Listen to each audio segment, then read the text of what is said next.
அழிப்பாள். He will erase every book that you have. He will take away all sin.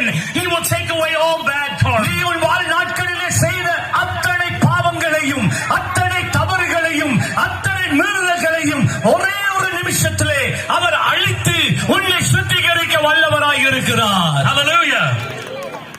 Tonight, இன்றைக்கு ராத்திரி வேளையிலே you can be clean.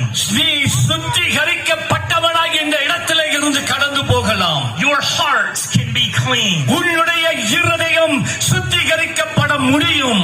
Your shame and guilt can be taken away. உனக்குள்ளே இருக்கிற குற்ற உணர்வுகள், உனக்குள்ளே இருக்கிற அவமானங்கள், வெட்கங்கள் எல்லாம் ஒரே நிமிஷத்திலே உன் வாழ்க்கையை விட்டு அகற்றப்பட முடியும். This is the good news of Jesus. இதுதான் இயேசு